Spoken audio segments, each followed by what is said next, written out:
welcome to GBRL. I'm really excited to see that you guys have just made the decision to join as members, whether you are a new member in our adults program or a parent watching this, maybe with your kid in our kids program. It's amazing to have you here, and we wanted to tell you a little bit about our journey and how this place started to connect you from day one for you now back to day zero for us starting out the academy.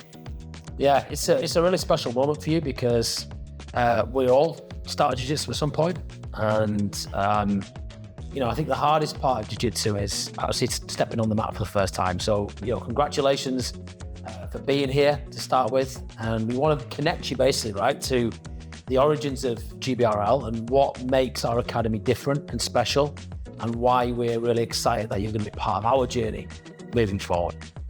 So I'm Tinan. Everyone calls me T here though, and I started out in martial arts when I was 5 years old, doing Thai boxing. Did that all the way till I was 20, or just before I turned 20, and I just love doing martial arts. So that led me to really wanting to join the military. So I was really interested in joining the Marines, and that's how we met, which we'll get into. And I got into jiu-jitsu through meeting Professor Mike. And from there, a little while later, I got really involved into jiu-jitsu, leading me to travel all around the world, training in some amazing places, including in Bondi in Australia, where I got a job working in jiu-jitsu and helping run that academy. And eventually, that's COVID happened, and we came back to England, and we had the opportunity to open Gracie Barra Round Day, which we'll get into in a bit after Mike. The rest is history, as they say. Yeah, I mean, look, I've been training, I'm an old man, right? I've been training jiu-jitsu for a long time. I think coming up to 25 years. I mean, I was doing jiu-jitsu when jiu-jitsu wasn't even a thing. It was like, no one even have heard of it. The UFC started in 93. I think 2000, it had just come over to the UK, and I started training in 2002. Just before I went to Afghanistan. So I was in the Royal Marines, as T said, and we were going to Afghanistan, and we wanted to have the skills to be able to defend ourselves at war. So that's how I started. And then it's been a consistent thing over pretty much the rest of my life. And there's so many reasons why I love jiu-jitsu. And there's so many reasons why I'm really proud that we've come full circle and actually created our own academy. And we'll talk in a moment, I suppose, about how we met. But I just wanted to say, and I touched on it at the beginning, it doesn't really matter how long you've been training. I think the hardest part is the first part. It's actually committing to stepping foot on the mat for the first time. And then actually, the journey, it becomes more magic over time. The key thing really is to find the academy that works for you. And we hope GBRL is the one that you'll want to stay at for the rest of your time in jiu-jitsu.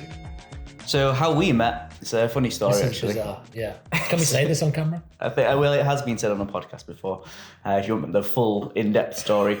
But so, as I've mentioned before, I was really interested in joining the Marines, and I was training a lot in the gym because I actually needed to get heavier at the time. I needed to put on weight to meet the minimum weight requirements. I'm well past that now. And I happened to see Mike. Well, you might know this. I actually saw you in the outdoor shower of David Lloyd's. That's where I tend to hang out. That's it, yeah. And Mike has a Royal Marines emblem tattooed onto his back. And I was like, it's a Marine. And I was really excited to meet Mike and tell him I've in the application process. I was at that time. Slightly strange. I was half naked at the time. Yeah. But that's the best time to corner people. They can't get away. So I introduced myself. I think I had my medical the next day, which I failed for being underweight. And you kind of took me under your wing, and you'd pick me up from David Lloyd's area on the ring road, and we'd drive out to wherever the original Gracie Barra leads was. I still don't fully know. Yeah, out Bramley. Right. Bramley way, yeah. And from there, eventually when I did get into the training of the Marines, Mike always kept an eye on me, and I would always check in and see how I was doing.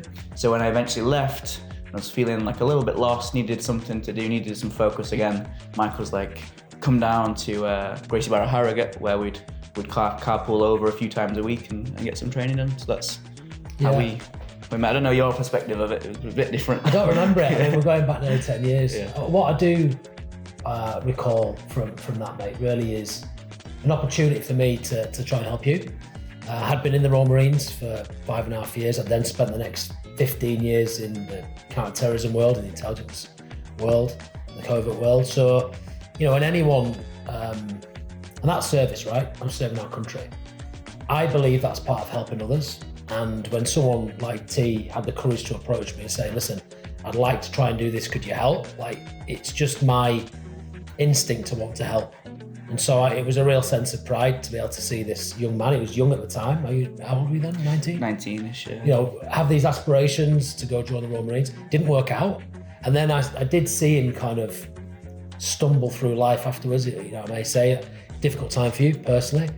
And again, jiu-jitsu has this ability to be able to provide people with an immediate community and a challenge and a new skill and all these amazing things. And I wanted that for T.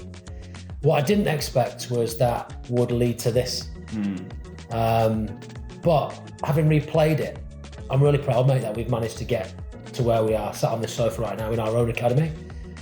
It seems to be a really nice kind of full circle to the whole thing. And, through that adversity of not making it through the Marines and the disappointment, you're now a business owner in a martial art that you absolutely love. So, yeah, proud to be on that journey with you, man. So how did GBRL start? I think you're probably best taking the lead on this one since it was your idea. Yeah, well, look, I'd served our country for half my entire life, 20 years, turned 40. I decided to resign to go row across the Atlantic Ocean on my own to raise money for Leeds General Infirmary, Leeds Hospital charity, because they saved my youngest boy's life. And I knew that I needed to find a new profession, a new identity actually, because my identity was military, covert world, blah, blah, blah. I thought, what can I do? Well, I was a black belt in Brazilian Jiu-Jitsu. One thing I can do is teach people how to do Jiu-Jitsu, right? So I was searching high and low for a place in Round A. We live in Round A, wanted to plant our flag here, and there was nothing. And then in COVID, this space came up, complete turn of fate. And I thought, we've just got to go all in. I remember coming into this place where it was derelict, doing like an elbow tap with the landlord, Toby, and agreeing we'd take the lease before I'd even spoke to my wife. Sorry, Sarah. But committed and knew that this place would work. But as always, I know that nothing good happens alone and you need good people with you. I didn't have the skill set around marketing, digital, couldn't build a website. I knew I needed coaches to help me teach people. And so that was a conversation I had with T and said, look, do you want to be in on this early? I also, if I may say to you, wanted to give him an opportunity that I felt like he didn't fulfill through the Marines. And so again, there was that kind of big brother kind of feel that I wanted to give him a chance. And it's now, one of the most successful Brazilian academies in the country, maybe in Europe even, in terms of member numbers. And a large part of that's down to him, not just me. From my perspective, I had come home, in my opinion, temporarily because COVID was going to blow over in 3 months and we'd all be good. And I was still just kind of trying to kill time until I could go traveling again. And then Mike, we went for a walk in Roundhay Park and you kind of told me about your idea. I think this is actually before you'd even left or anything, your work. And I thought, that's going to be amazing. I'm kind of a bit sad that I'm not going to be here for it. But I didn't have much else going on, so I was like, let me help. I've been working in a jiu-jitsu school for like a big jiu-jitsu school for the last 6 months. I'm sure I can help in some way. And it's with the digital stuff, I didn't know how to do any of that either, but I had time and loads of energy and passion for it. So I'm a big believer, you can pretty much teach yourself anything if you can have the access to the resource through the internet, which is easy, and enough hard work and will to just put the time in.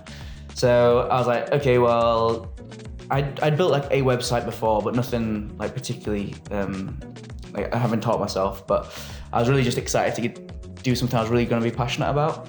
So spent loads of time doing that, and then eventually it was quite evident that COVID wasn't going to blow over, and we kind of had a conversation that we could kind of do this together, and that was really interesting for me. And it wasn't an immediate Oh yes, I kind of knew it was the thing I had to do and what I wanted to do. But I did have a girlfriend at the time who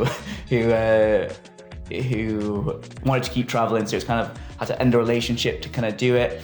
But in hindsight, totally the right move, and not look back really. Well, sometimes you've got to make those sacrifices, right? Yeah. You know, I mean, the academy that you're walking into today, imagine this place derelict. Like every surface was broken, and we used to come in here after I'd finished my work till 10, 11 o'clock at night every weekend, and everything you see in here was done by me and him and the help of a few friends. So I'm really proud of that. Obviously we've made modifications over the years, but it still is at its heart like you and me. And there's something quite special about it. I don't think we'll ever, people ask like, will you ever move? I don't think we will.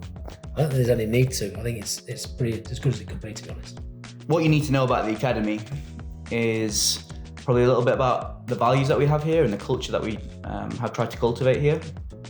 And I think that's probably something that you are really good at talking about. Yeah, when we co-founded this, having trained at many schools around the world, that's Tin House as well, I'd seen the good and I'd seen the very, very bad. And for me, what I wanted to create, going back to that piece around helping others, was a community. Bearing in mind, we were in lockdown at the time, so no one was allowed out. And I knew that once we were, people would want to find a place to reconnect. And I wanted that to be this place. So at the very heart of what GBRL does, it connects people. It's a community first project. We're not here to teach people how to fight, although we do that, and to defend themselves, and that is a vital skill. We're here to build confidence. We're here to build relationships. We're here to make you a better person, or to give you, should I say, the opportunity for you to become a better person, because we can only provide the opportunity. You have to walk on and embrace that and want it for yourself as well. But more than anything else, we are community first, right? And I think that distinguishes us against any other academy, certainly in this region, and many others that I've trained in. The sense of community here, the connection between our students, the connection between the students to the academy is something really special, and you're about to embark on that journey with us, and really proud about that and excited to get going with you. Yeah, I just reiterate all that. It's exactly what we stand for here at GBRL, and we all, from me and you right down to you as the newest member of this academy, hopefully, have to uphold that and be part of it. It takes the whole village to make it great. Dude, look, you should know this. We've had to ask people to leave, unfortunately, and we're prepared to do that. You know, integrity is one of our core values, and we have to uphold the culture. It's everyone's responsibility in GBRL to nurture and uphold the community. We're inclusive, so everyone can train jiu-jitsu. No matter where you're from, what your circumstances are, you can definitely do jiu-jitsu with us. There's only two things I ever ask of our students. One, did you turn up to your classes? There's no point watching this video and not showing up. You've got to take that opportunity and run with it. And the second is that you are a good person and that you help other people, because you're the newest member of the team today. You won't be tomorrow. Someone else will need your help potentially. And the sooner you can understand that jiu-jitsu is not just about you, it's about your training partner, the people you surround yourselves with. Well, that's when the magic really happens. Awesome. Okay guys, have a great time.